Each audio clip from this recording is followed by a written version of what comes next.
most populous black nation on earth, Nigeria represents the heartbeat of Africa. It is a country of 36 states, a linguistic diversity of 520 languages, a population of about 150 million people in counting. Nigeria stands out as the giant of Africa. Jos, the Plateau State capital, is popularly called the home of peace and tourism and stands unique for its all-season cold weather, rich cultural heritage, beautiful terrains, and friendly people. However, recently, there have been a lot of religious and political uprising since 12th of April 1994. Jos has experienced three major ethno-religious and political crises between 1994 and 2010, which has resulted in a great loss of lives and wanton destruction of people's properties, conflict between Christians and Muslims, and unnecessary killings. The most recent happened on the 15th of February 2010 at Dogo-Nahawa, a community that is 5 kilometers from Jos metropolis, where over 500 women and children were massacred by House of Fulanis as a reprisal attack on the previous crisis. As a result of the massacre of women and children of Dogo-Nahawa community, the Women for Peace initiative, led by Pastor Mrs. Esther Ibanga, on the 11th of March 2010, held a rally to the State House of Assembly and the office of the governor to protest against the killings of the women and children during the crisis, and to also mourn all those that had lost their lives in the crisis. Hello, my name is Bola Moni, and we'll be talking about the crisis in Jos today. That's the recent crisis from March 2010, in which about 500 women and children were massacred. So here with me today is Esther Ibanga, and I pastor a church in Jos called Jos Christian Missions International, and I'm also one of the co-founders of Women on the Plateau for Peace initiative. Wonderful. So can you tell us a little bit more about Women on the Plateau for Peace? What's that initiative about?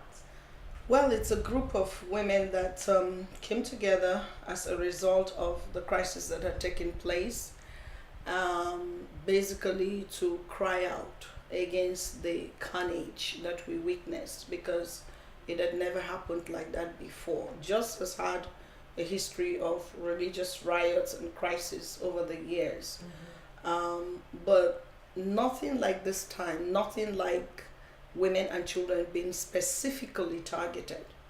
And when that happened, every woman was crying basically, and a few of us just got together and said, we've got to do something about this. This crisis has been going on in our state for more than 12 years. The women have never been involved, really, because when you talk about war and all those political issues, men have always been in the forefront. But now they're killing our children, they're killing our sisters, they're killing our mothers. We felt it was time to speak up.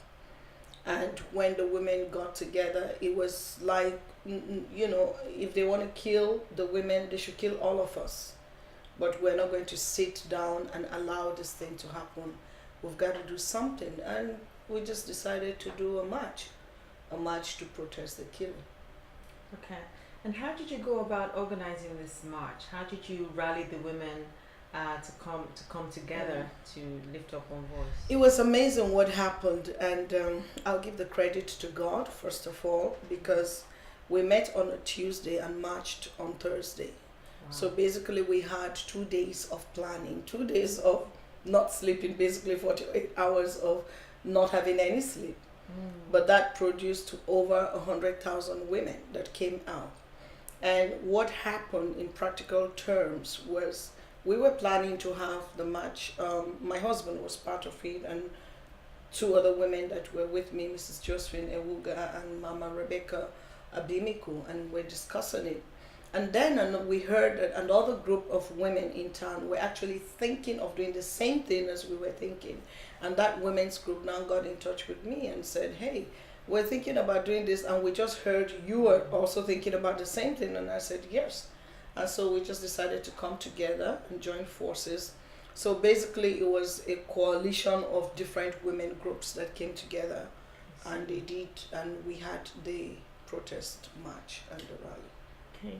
Going back to the actual massacre of 500 women and children, This happened in a specific villages? It was one village or a set of villages, if I understand it clearly. It was 3 villages, 5 kilometers on the outskirts of Jos City. Okay. Specifically in Jos South local government area, and there are 3 villages: Dogo-Nahawa, Shen, and a 3rd village. We're basically in the same area.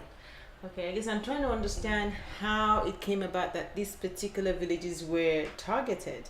Is there something about a previous conflict in these particular villages? Or is there something about the ethnic group in these villages or their religious belief? And can you tell us a little bit more about the inhabitants of the village and the people that carried out the assault? What was it about them that brought this about? Okay, the people of the village were predominantly Christians.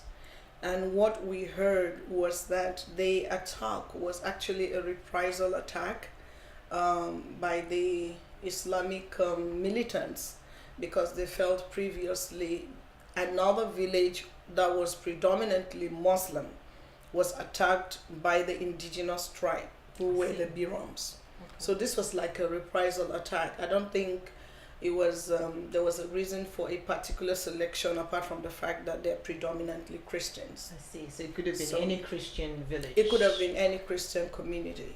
So the Ibiram women, were they a major part of the group of people that you led to the state parliament for the march? Oh, the Ibiram women were definitely involved, but I'd like to say that every woman in the city was involved. Almost every woman, there were Igbo women, there were Yoruba women, there were Hausa women, there were Biram women and other tribes, because in the long run, basically, it's a cry of every woman. Right. It was such a horrible sight to behold that it didn't matter nobody was even thinking of where you come from. Women were just coming out as mothers to raise a lamentation and to cry and say, no, we're not going to accept this bloodshed on our land anymore. We felt an affinity with the women that were massacred and killed. We're women like them.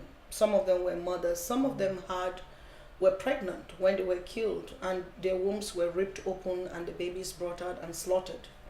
It was such an abomination that had happened that I don't think any woman would think about her religion, her tribe, or whatever affiliations she may have. Women just came out to cry and to say, look, this has got to stop. So it sounds like you've had 12 years of intermittent conflict in Jos, and from what you're telling us, it seems this is now escalating. Because if they've gone from just fighting between men and they're specifically targeting, women and children, it's an indication that things are getting worse. Now that you've had the march of 100,000 women, where do you hope to take this? How do you hope to use this movement to bring an end, or to these kinds of incidents, so that next time we will not have 1,000, 2,000 children being killed in the middle of the night, because that sounds like it's only going to get worse if these are reprisal attacks. Well, yes, you're right in the aspect that it has been escalating over the years, but then again, we have hoped that with this movement and with this march and this rally, we hope to bring the attention of the international community, into what is going on in Jos in particular, and not just the international community, but there are war crimes and war laws, and I think even with the United Nations I've forgotten what it is, Charter on Wars or something like this. There's a clause against attacking women and children. So we do want the international community to look into that. And also, we are hoping that the federal government of Nigeria will sit up and now take note of Jos, because if they don't address Jos, it's going to affect the whole country. Because it has been happening for 12 years. The perpetrators have never been brought to book. Nobody has been jailed that we know of. And there have been investigating panels that have been set up And white paper, what they call white paper reports, have been released. They've not been implemented, So we're just hoping that this would jolt the state and the federal government into some form of action. We want to see them doing something definite and decisively taking, care of these issues. And if they don't, we have made up our minds that if you can't guarantee us peace, because in the crisis there were security personnel that were involved. So, women basically don't feel protected anymore in the state, and children especially don't feel protected, So we are saying that, well, women, we're coming together, we're making a demand on the government. We do have our plans. We're going to form a pressure group until our lives and property are secured in the land. That is the basic right of any citizen of the Federal Republic of Nigeria. Can you tell us a little bit about the genesis of the Jos crisis? How did it come about? How did this start? Well, it's quite interesting you're asking this question, because there have been different theories as to the genesis of the crisis. I would say it's a number of factors. Number one is historical. History has it that the indigenous, that is the owners of the land, are the Biroms. And over the years, they allowed the House of Fulanis to come and settle, and they actually are referred to as settlers, But I think over the years, they have grown in number numerically and also economically. And so they started to make demands politically. They want their own local government area. They want this, they want that, and sort of claiming ownership over the land. And that is what the indigenous tribe is resisting. And secondly, I think behind every other thing is politics. I think there are powerful politicians that have been using religion as a tool to bring destruction of lives and property, chaos, disorder, for their own selfish political gains, And I really don't think they are as passionate about their religions, So behind all these things, because they do have sponsors, the killers have sponsors. They have very sophisticated guns and weaponry, they are, very organized. They also have the involvement of security personnel. So they're definitely backed up by, strong, powerful people in the society. So politics is also behind it. And then also the issue of the indigenization thing, who is an indigene, who is not. How many years do you have to stay in a land before you become an indigene? And I think it's not just peculiar to Plateau State alone. I think it's something that the federal government of Nigeria is trying to address, and also, I think, pass a bill or something, that will be constitutionally recognized, that if you spend a certain number of years in a place, you become an indigene. But that's an ongoing process. We're not yet there. So, that has been another thing. And then again, in terms of religion, Jos has been predominantly a Christian community over the years, and I must say that the people of Jos are peace-loving. They're very accommodating, very welcoming. They're not really, troubleshooters. But I think that was taken for granted. And, so there's the issue of, okay, let's see if we can take what belongs to you. So these are just a myriad of, factors that can be attributed to the genesis. And then, of course, there's a local government area. Plateau State has 17 local government areas. There's one that the House of Fulanis are contending for. And as at the last election, they accused the state government of rigging the elections and giving the local government council to an indigenous tribal man rather than the House of Fulanis. And they feel that just not belongs to them.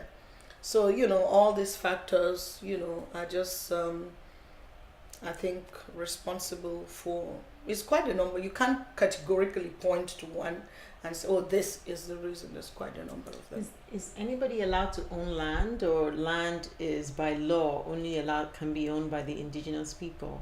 Can anybody come in and buy a piece of land? Oh, definitely. We have the Land Act. You can buy land, but basically you buy it from the indigenes who own the land. But then you go through the process of buying the land, and you have your RFO, right of occupancy certificate, to confirm that the land has been sold to you. But basically the land is owned by the indigenous tribes. Since this massacre affected Christians, I take it that the march was conducted mostly by Christians.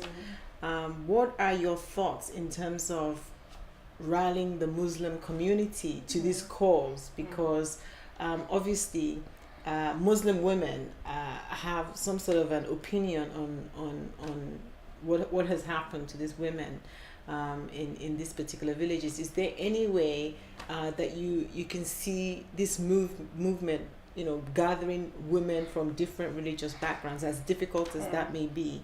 That is our intention. That is beyond the rally. What next? And we're thinking of how we can broker peace between the warring communities.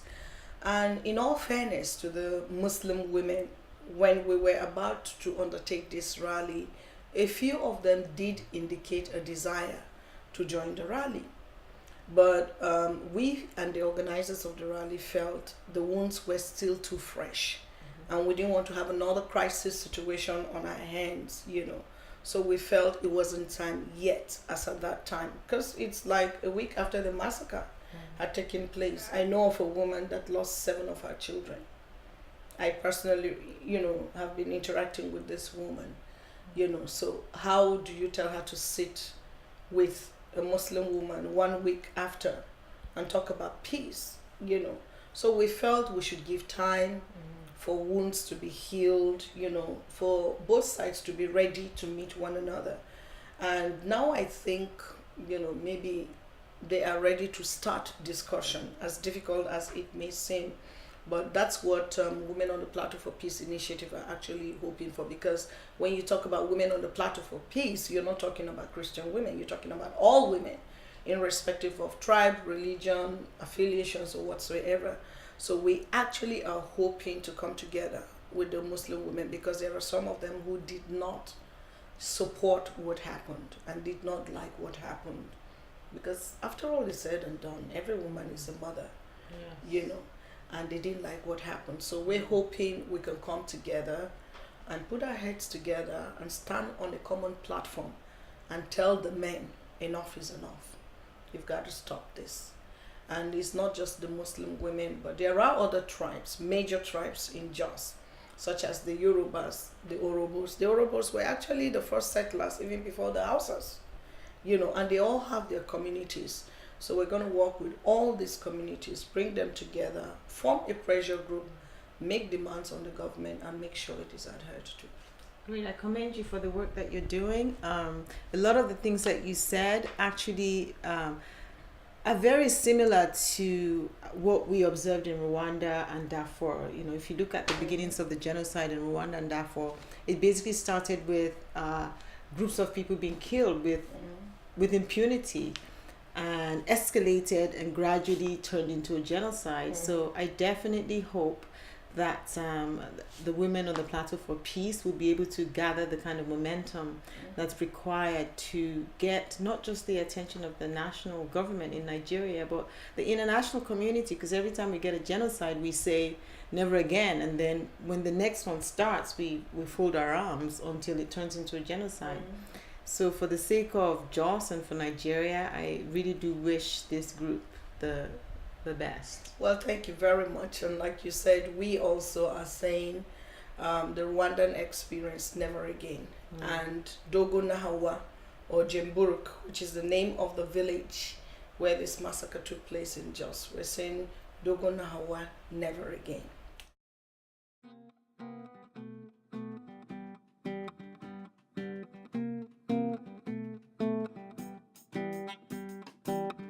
Dada lamade ibi tan lọ, pẹ̀lú ayọ̀ lamade ibi tan lọ.